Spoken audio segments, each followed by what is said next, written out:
Assalamualaikum, welcome to my channel.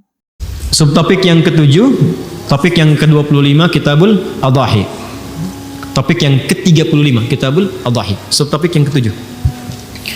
Qala al-musannif rahimahullah wa imamu muslim, babu nahyin man dakhala alaihi ashru dhil hijjah wa huwa yuridu at-tadhiyah an ya'khudha min sya'rihi wa adharihi syai'an.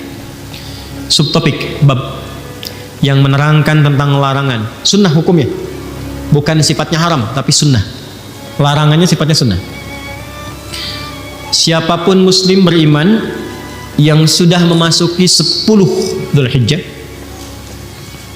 antara 1 sampai tanggal 10, wa huwa yuridu tadhiyah, sedangkan orang itu ingin berkurban, ya, menyembelih hewan, dilarang an ya'khudha min sya'rihi aw adfarihi syai'a, untuk mencukur atau memotong semua rambut yang melekat pada tubuhnya atau kuku yang melekat di jemarinya. Ya, ulang ya. Ada larangan dari Nabi SAW yang sifatnya sunnah bagi setiap yang akan berkurban, yang sudah siap hewannya. Jadi bukan hewan belum siap gitu kan. Hewan udah siap, udah kita beli, udah di atas namakan, bismillah udah siap tuh ya. Maka sejak itu terjadi, bisa tanggal 1, tanggal 2, tanggal 5, tanggal 7 bisa terjadi. Maka sejak itu terjadi akadnya, maka bab ini berbicara jangan dulu sampai nanti hewan kurbannya disembelih, jangan dulu potong kuku yang melekat di semua jemarinya, baik tangan ataupun kaki, dan rambut yang melekat di tubuhnya dari ujung kepala sampai ujung kakinya. Jelas? Sekarang kita bacakan hadisnya. Ya. Pelan-pelan. Ada tafsirnya di kalangan ibu? Oh, tidak ada yang menafsirkan ya? Kalau gitu saya yang tafsirkan ya. Diam sebentar. Saya dengar tadi ada yang mau tafsirkan di belakang. Bismillahirrahmanirrahim. Qala wa haddatsana Ibnu Abi Umar al-Makki, haddatsana Sufyan an Abdurrahman Ibnu Humaid Ibnu Abdurrahman Ibnu Auf, sami'a Sa'id bin al-Musayyib. Ini rawinya sampai ke Sa'id bin Musayyib radhiyallahu taala anhu, yuhadditsu an Ummi Salamah. Hadisnya dari Ummu Salamah radhiyallahu taala anha. Anna Nabiyya sallallahu alaihi wasallam, bahwa Nabi sallallahu alaihi wasallam pernah bersabda, qala idza dakhalatil ashru, jika sudah masuk ke awal Dzulhijjah, 10 hari pertama Dzulhijjah, wa arada ahadukum an yudhhiya, dan ada di antara kalian yang menginginkan untuk berkurban, menyembelih hewan kurban, fala yamassa min sya'rihi wa basharihi syai'a, maka janganlah menyentuh, yang dimaksudkan jangan memotong atau mencukur rambut yang melekat di semua tubuhnya, bukan bulu ya, rambut ya. Kalau bulu di hewan gitu ya, rambut ketiak bukan bulu ketiak gitu ya, karena yang melekat pada manusia itu rambut, jelas. Yang melekat pada hewan bulu, dan juga kuku yang melekat di jemarinya, atas dan bawah, sedikit pun kata Nabi jangan sentuh dulu.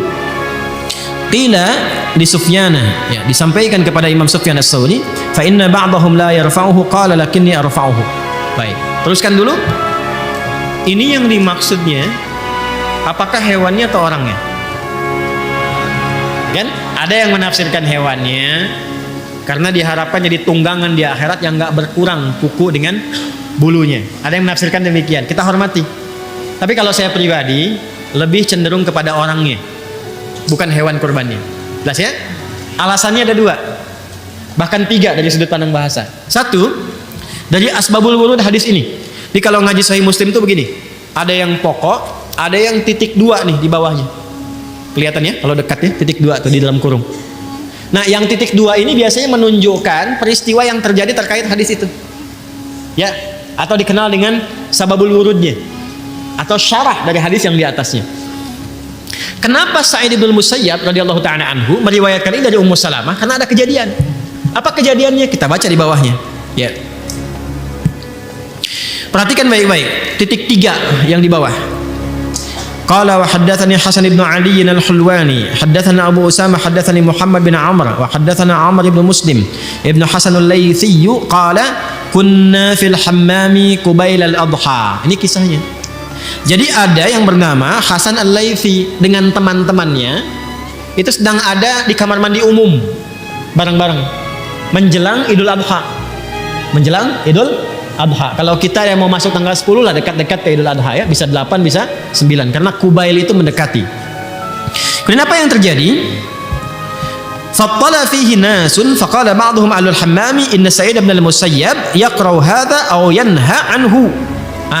Maka sebagian orang-orang pada masa itu yang sedang bersih-bersih itu di kamar mandi umum, itu ada yang mencukur sebagian dari rambutnya yang melekat di dirinya itu. Fattala itu bisa menghiasi, bisa merapikan, nyukur. Maka kelihatan sama yang lain. Begitu yang lain kelihatan, melihat dan ingat hadis ini dari Ibnu Musayyab, maka disampaikan. Apa disampaikannya? Fadzakartu dzalika lahu. Kemudian falaqitu Sa'id bin Musayyab fadzakartu dzalika lahu. Maka aku mengonfirmasi lagi ke Sa'id bin Musayyab, ini benar enggak yang dimaksud itu hewannya apa orangnya? Kenapa dia motong? Padahal dia mau nyembelih besoknya. Maka ketika dikonsultasikan pada Sa'id bin Musayyab, apa jawabannya? Kata beliau, "Ya ibna akhi, hadza haditsun qad nusya wa turika."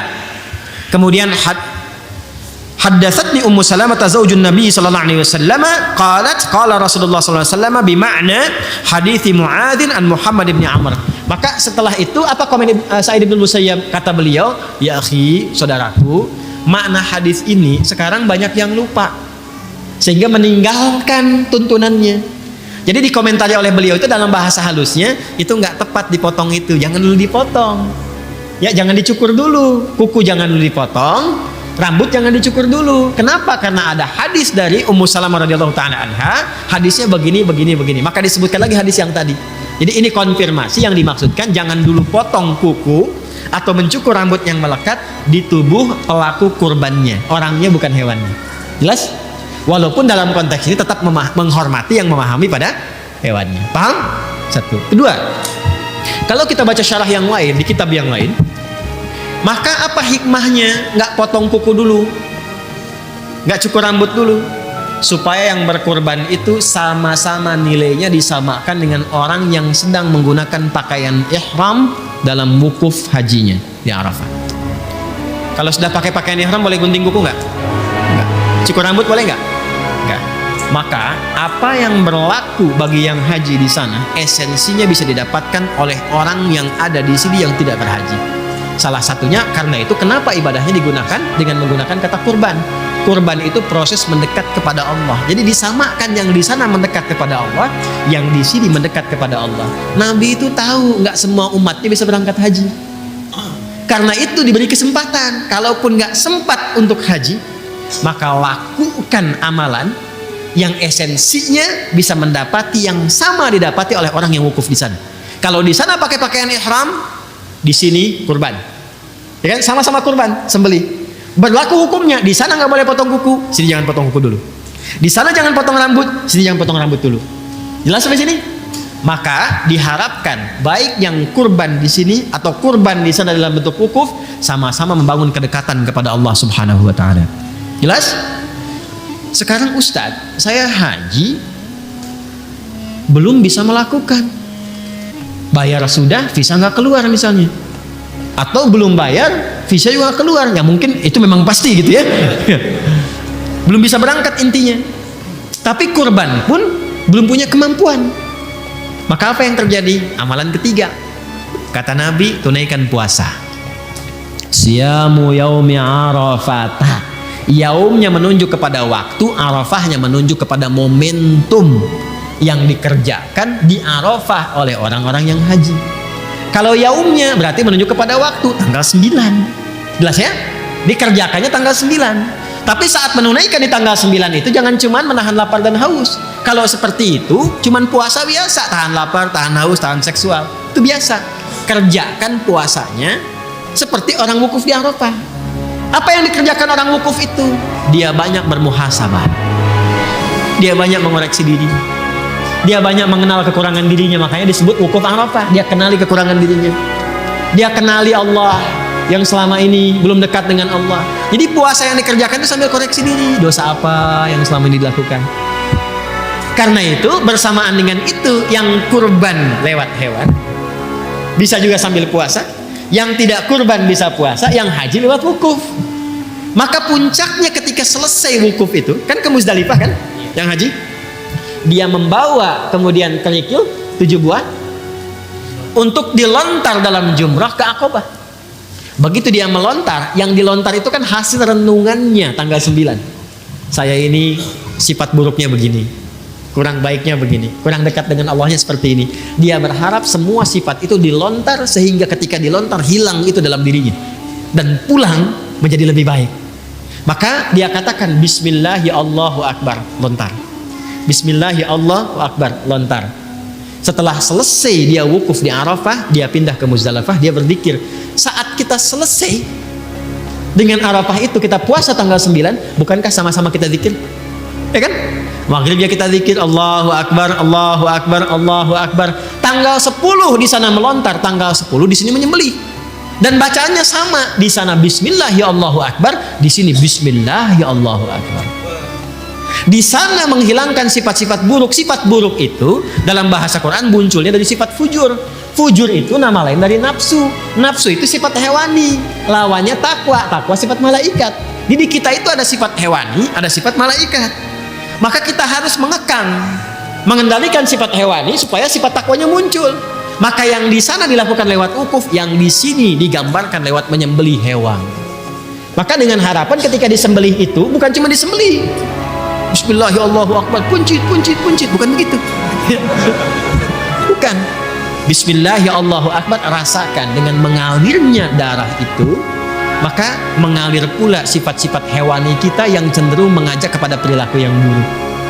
Turunlah kemudian ayat itu yang sangat viral, la yanalallaha luhumuha wala dima'uha walakin lanaluhut taqwa minkum.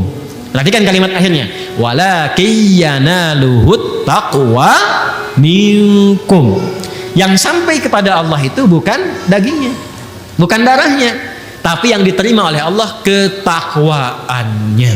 Maksudnya apa? Ketika dialirkan darah itu, makanya disebut mina tempatnya, mengalir darah. Ketika dialirkan itu sifat jeleknya hilang, hewaninya hilang, maka muncullah takwanya. Maka yang di sana mendapatkan sifat baik, yang di sini mendapatkan sifat baik. Sama-samalah kemudian bertakbir semuanya. Setelah di sana lontar menghadap ke kiblat, setelah menyembelih menghadap ke kiblat. Apa doanya? Doanya sama. Inni wajjahtu wajhiya lilladzi fataras samawati wal arda hanifan musliman wa ma ana minal musyrikin. Inna salati wa nusuki wa mahyaya wa mamati lillahi rabbil la syarika lahu wa bidzalika umirtu wa ana minal, bisa wa ana awwalul muslimin, bisa wa ana minal muslimin. Jadi kalau kita berpuasa benar Arafahnya dengan mengoreksi diri, menyesali dan bertobat, maka Allah berkenan menggugurkan dosa-dosa itu, sehingga bahasa hadisnya diampuni dosa setahun yang ke belakang itu. Karena sudah hilang sifat jeleknya, maka terjaga dalam kebaikan. Maka tanda orang itu diampuni, dijaga oleh Allah untuk tidak berbuat dosa setahun berikutnya. Itu yang dimaksudkan puasa Arafah, menggugurkan dosa setahun dan menjaga setahun berikutnya. Cara menerjemahkannya lihat. Ya, cara menerjemahkannya perhatikan, awas jangan salah. Siyamu yaumi Arafata, puasa yang ditunaikan di hari ke-9 itu bersamaan dengan momentum Arafah. Tukaffiru sanatal madiyah wal baqiyah, menggugurkan dosa setahun berlangsung ke belakang, berlalu ke belakang, dan menjaga tidak berbuat dosa setahun yang akan datang. Jangan mengartikan sama, mengampuni dosa setahun yang lalu dan setahun yang akan datang. Enak betul. Besoknya ada yang nyolong kan sendal. Kenapa nyolong? Jaminan udah puasa Arafah. Paham ya? Jelas sampai sini? Maka silahkan kalau mau nanti yang puasa tunaikan tanggal 9. Cara puasanya banyak muhasabah, banyak introspeksi, banyak merenung, banyak istighfar, banyak bertakbir, bertahlil, bertahmid. Kalau yang mau kurban disiapkan dari sekarang. Yang sudah siap sebelumnya tahan, jangan potong kuku dan rambut dulu. Takarrub kepada Allah, itu yang dimaksud kurban itu takarrub. Dekati Allah, zikir, tahlil, tahmid, banyakin ibadah. Mudah-mudahan dengan itu insya Allah nanti bersamaan dengan saat disembelih harus tahu ya. Walaupun dititipkan tahu, yang program kami yang tebar itu nanti besok malam kita akan zoom tuh dengan teman-teman yang kemarin dititipkan itu. Saya akan tunjukkan, saya akan bimbing. Hewan Anda ada di sini, udah dikasih laporan semua.